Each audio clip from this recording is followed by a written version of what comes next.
Hello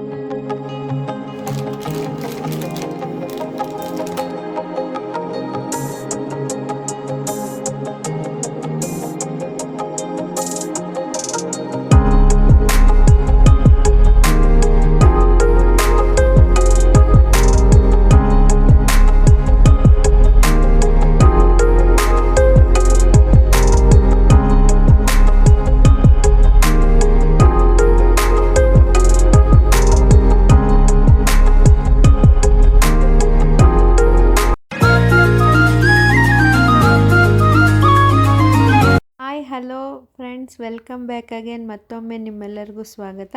ನೀವು ನೋಡ್ತಾ ಇರೋ ಹಾಗೆ ನಾನಿವತ್ತು ಒಂದು ಯೂಸ್ಫುಲ್ ಆಗೋ ಆಮೇಲೆ 2 ಐಡಿಯಾ ಒಂದೇ ಬಾಟ್ಲಿಂದ ಮಾಡೋ ಅಂಥ ಒಂದು ಐಡಿಯಾ ತಂದಿದ್ದೀನಿ. ನೀವು ನೋಡ್ತಾ ಇರೋ ಹಾಗೆ ಬಾಟ್ಲದ ಅಪ್ಪರ್ ಪಾರ್ಟ್ನ ಮತ್ತು ಮಧ್ಯದ ಪಾರ್ಟ್ನ ಸಪ್ರೇಟ್ ಮಾಡ್ಕೊಂಡಿದ್ದೀನಿ. ನೀವು ಅಷ್ಟೇ ಈ ಥರ ಸಪ್ರೇಟ್ ಮಾಡ್ಕೊಳ್ಳಿ. ನಾನು ವಾಟರ್ ಬಾಟಲು ಮತ್ತು ಕೂಲ್ ಡ್ರಿಂಕ್ಸ್ ಬಾಟಲ್ ಎರಡೂ ಯೂಸ್ ಮಾಡ್ತಾಯಿದ್ದೀನಿ. ನೀವು ಬೇಕಾದರೆ ಕೂಲ್ ಡ್ರಿಂಕ್ಸ್ ಬಾಟಲಲ್ಲೂ ಸೇಮ್ ಐಡಿಯಾನ ಮಾಡ್ಬೋದು. ನೀವು ನೋಡ್ತಾ ಇರ್ಬೋದು, ಟ್ಯಾಪ್ ನೀರು ಬಿಟ್ಟಿದ್ರೆ ಆ ಥರ ಆ ಕಡೆ ಈ ಕಡೆ ಸ್ಪಿಲ್ ಆಗುತ್ತೆ. ಆ ಸ್ಪಿಲ್ ಆದಾಗ ನಾವು ಹೇಗೆ ಏನೇ ಅವಾಯ್ಡ್ ಮಾಡಿದ್ರು ಅದು ಬಟ್ಟೆ ಎಲ್ಲ ಒದ್ದೆ ಆಗುತ್ತೆ.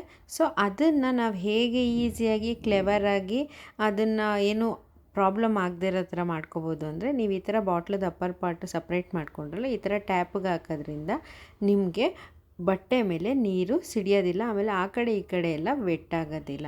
ನೀವು ಟ್ರೈ ಮಾಡಿ ಈ ಐಡಿಯಾ ಹೇಗೆ ಅನ್ನಿಸ್ತು ಅಂತ ತಿಳಿಸಿ. ಆಮೇಲೆ ನಾವು ಮಿಡಲ್ ಪಾರ್ಟ್ ಕಟ್ ಮಾಡ್ಕೊಂಡಿದ್ವಲ್ಲ ಬಾಟಲ್ದು, ಅದನ್ನು ನಾನು ಮುಂದೆ ಅದು ಮತ್ತೊಂದು ಸೂಪರ್ ಆಗಿರೋ ಆರ್ಗನೈಸರ್ ಆಗಿ ಮಾಡೋಣ ಅಂತ. ನೀವು ನೋಡ್ತಾ ಇರ್ಬೋದು, ಒಂದು ವೇಸ್ಟ್ ಕ್ಲಾತ್ ತೊಗೊಂಡು ಅದು ನನಗೆ ಎಷ್ಟು ಬಾಟಲ್ ಮೆಜರ್ಮೆಂಟ್ ಬೇಕೋ ಅಷ್ಟು ಕಟ್ ಮಾಡಿ ಇಟ್ಕೊಂಡಿದ್ದೀನಿ. ಕಟ್ ಮಾಡಿಕೊಂಡು ಒಂದು ಈ ಥರ ಯಾವುದಾದ್ರೂ ಕಾರ್ಡ್ಬೋರ್ಡ್ದು ಶೀಟೋ ತಪ್ಪಿದ್ರೆ ಇನ್ವಿಟೇಷನ್ ಕಾರ್ಡ್ ಇರುತ್ತಲ್ಲ ಸ್ವಲ್ಪ ತಿಕ್ಕಾಗಿರೋದು, ಅದಾದರೂ ಆಗುತ್ತೆ. ಅದು ಬೇಸ್ ಕೊಡೋದಕ್ಕೋಸ್ಕರ ಅದನ್ನು ಈ ಥರ ನೀಟಾಗಿ ಬಾಟ್ಲು ಮೇಲೆ ಸ್ಟಿಕ್ ಮಾಡ್ತಾ ಇದ್ದೀನಿ. ನೋಡಿ, ಈ ಥರ ಬೇಸ್ಗೆ ಒಂದೇ ಈವನ್ ಆಗಿ ಬರಬೇಕಾಗಿರೋದ್ರಿಂದ ಒಂದು ಈ ಥರ ಕಾರ್ಡ್ಬೋರ್ಡ್ ಶೀಟ್ ಮೇಲೆ ಗ್ಲೂ ಹಾಕ್ಕೊಂಡು ಬಾಟಲ್ನ ಕಟ್ ಮಾಡಿದ್ವಲ್ಲ ಅದನ್ನು ಸ್ಟಿಕ್ ಮಾಡ್ಕೊತಾ ಇದ್ದೀನಿ. ನೀವು ಅಷ್ಟೇ ಈ ಥರ ಗ್ಲೂ ಹಾಕ್ಕೊಂಡು ಸ್ಟಿಕ್ ಮಾಡಿಕೊಂಡ್ರೆ ಸಾಕಾಗುತ್ತೆ. ಮತ್ತು ಅದಕ್ಕೆ ಇನ್ನೇನು ಬೇಕಾಗೋದಿಲ್ಲ. ನಾನು ಫೆವಿಬಾಂಡ್ ಯೂಸ್ ಮಾಡ್ತಾಯಿದ್ದೀನಿ. ನೀವು ಅಷ್ಟೇ ಫೆವಿಬಾಂಡ್ ಯೂಸ್ ಮಾಡಿದ್ರೆ ಸ್ವಲ್ಪ ಸ್ಟ್ರಾಂಗ್ ಆಗಿರುತ್ತೆ. ಫೆವಿಕಾಲು ಸ್ವಲ್ಪ ಪ್ಲಾಸ್ಟಿಕ್ ಮೇಲೆ ಅಷ್ಟಾಗಿ ಹೋಲ್ಡ್ ಆಗೋದಿಲ್ಲ. ಹಾಗೆ ನೀವು ಮುಂದೆ ನೋಡ್ತಾ ಇರ್ಬೋದು, ನಾನೊಂದು ಥ್ರೆಡ್ ತೊಗೊಂಡಿದ್ದೀನಿ ರೆಡ್ ಕಲರ್ದು. ಥ್ರೆಡ್ಡೋ ತಪ್ಪಿದ್ರೆ ಲೇಸೋ ಸ್ವಲ್ಪ ಸ್ಟ್ರಾಂಗ್ ಆಗಿರಬೇಕಷ್ಟೆ. ಆ ಥರದ್ದು ಏನಾದರೂ ನಿಮ್ಮ ಹತ್ರ ವೇಸ್ಟ್ ಆಗಿರುತ್ತೆ, ಡ್ರೆಸ್ದು ಮಕ್ಕಳದು ಏನೋ ಥರದ್ದಾದರೂ ಲೇಸ್ ಇದ್ದರೂ ಓಕೆ, ಹಳೇದು ಅದು ಯಾವುದಾದ್ರು ಇದ್ದರೆ ಅದನ್ನು ತೊಗೊಂಡು ಬಾಟಲ್ ಸೈಡ್ಗೆ ಸ್ಟಿಕ್ ಮಾಡ್ಕೊಂಡಿದ್ದೀನಿ. ಆಮೇಲೆ ಮುಂಚೆನೇ ಕಟ್ ಮಾಡ್ಕೊಂಡಲ್ಲ ನಾನು, ಅದ್ರ ಮೇಲೆ ನಾನು ಈ ಥರ ಬಾಟಲ್ ಸ್ಟಿಕ್ ಮಾಡ್ಕೊಂಡಿದ್ನಲ್ಲ ಅದನ್ನು ಪ್ಲೇಸ್ ಮಾಡಿ ಮೆಷರ್ಮೆಂಟ್ ತೊಗೊತಾ ಇದ್ದೀನಿ. ನೀಟಾಗಿ ಎರಡೂ ಸೈಡು ಆ ಕ್ಲಾತ್ ಕವರ್ ಆಗೋ ಥರ ನೀಟಾಗಿ ಗ್ಲೂ ಹಾಕ್ಕೊಳ್ಳಿ. ನೋಡಿ, ಈ ಥರ ನೀಟಾಗಿ ಫಸ್ಟ್ ಗ್ಲೂ ಹಾಕ್ಕೊಂಡ್ರೆ ಅದು ನೀಟಾಗಿ ಸ್ಟಿಕ್ ಆಗಿಬಿಡುತ್ತೆ. ಒಂದು ಸೈಡ್ ಸ್ಟಿಕ್ ಆಗಿಬಿಟ್ರೆ ಅದು ಆಟೋಮೆಟಿಕ್ಕಾಗಿ ನೀಟಾಗಿ ಎಲ್ಲ ಸೈಡು ಗ್ರಿಪ್ಪಾಗಿ ಸ್ಟಿಕ್ ಆಗುತ್ತೆ. ಅದು ಸ್ಟಿಕ್ ಆಗಲಿಲ್ಲ ಅಂದರೆ ನೀವೇನು ಮಾಡಿ, ಮಧ್ಯದಲ್ಲಿ ಸ್ವಲ್ಪ ಕಟ್ಕೊಳ್ಳಿ. ಆವಾಗ ರಿಂಕಲ್ಸು ಫಾರ್ಮ್ ಆಗೋದಿಲ್ಲ. ನಾನು ಅಷ್ಟೇ ಮಧ್ಯದಲ್ಲಿ ನನಗೆ ಅದು ಸರಿ ಅನ್ನಿಸ್ಲಿಲ್ಲ, ಎಲ್ಲಾದರೂ ರಿಂಕಲ್ಸ್ ಬಂತು ಅಂದರೆ ಅಲ್ಲಲ್ಲಿ ಕಟ್ ಮಾಡಿಕೊಂಡೆ.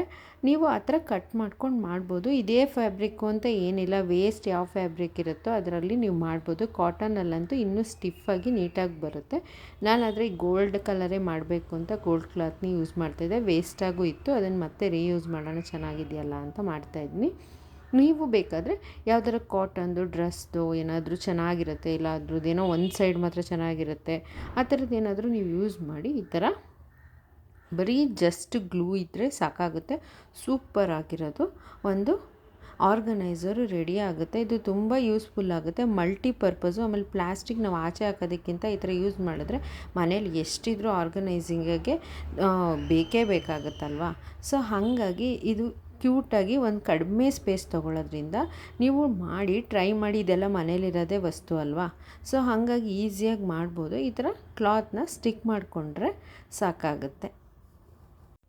ನಾನು ಮಾಡೋ ಐಡಿಯಾಸು ಮತ್ತು ನಾನು ಯಾವುದಾದ್ರೂ ಈ ಥರ DIYs ಮಾಡ್ತೀನಲ್ಲ, ಆ ವಿಡಿಯೋಸು ನಿಮ್ಗೆ ಇಷ್ಟ ಆಗ್ತಾಯಿದೆ ಅಂದರೆ, ಆಮೇಲೆ ನಿಮ್ಗೆ ಇನ್ನೂ ಬೇರೆ ಯಾವ್ದಾರು ವಿಡಿಯೋಸ್ ನೋಡಬೇಕು ಅಂದರೆ ಪ್ಲೀಸ್ ಹೀಗೆ ಹೋಗಿ ಕಮೆಂಟ್ ಮಾಡಿ, ಸಬ್ಸ್ಕ್ರೈಬ್ ಮಾಡಿ, ಶೇರ್ ಮಾಡಿ, ಲೈಕ್ ಮಾಡೋದನ್ನ ಮಾತ್ರ ಪ್ಲೀಸ್ ಮರಿಬೇಡಿ. ನಿಮ್ಗೆ ಈ ವಿಡಿಯೋ ಇಷ್ಟ ಆಯಿತು ಅಂದರೆ ನೋಡಿ, ಹಾಗೆ ಮಾತಾಡ್ತಾ ಸೂಪರಾಗಿರೋ ಹೋಲ್ಡರ್ ಆದರೂ ಹೇಳ್ಬೋದು ನೀವು, ಅಥವಾ ಆರ್ಗನೈಸರ್ ಆದರೂ ಹೇಳ್ಬೋದು. ಇದು ಮಲ್ಟಿಪರ್ಪಸಾಗಿ ಯೂಸ್ ಮಾಡ್ಬೋದು. ಬೇಕಾದ್ರೆ ಕಿಚನಲ್ಲಿ ಯೂಸ್ ಮಾಡ್ಬೋದು, ಬೇಕಾದ್ರೆ ಬಾತ್ರೂಮಲ್ಲಿ ಯೂಸ್ ಮಾಡ್ಬೋದು, ಬೇಕಾದರೆ ಮಕ್ಕಳು ಸ್ವಲ್ಪ ಸಾಕ್ಸು ಟೈ ಎಲ್ಲ ಇರುತ್ತಲ್ಲ ಅದಕ್ಕೂ ನೀವು ಇದನ್ನು ಯೂಸ್ ಮಾಡ್ಬೋದು.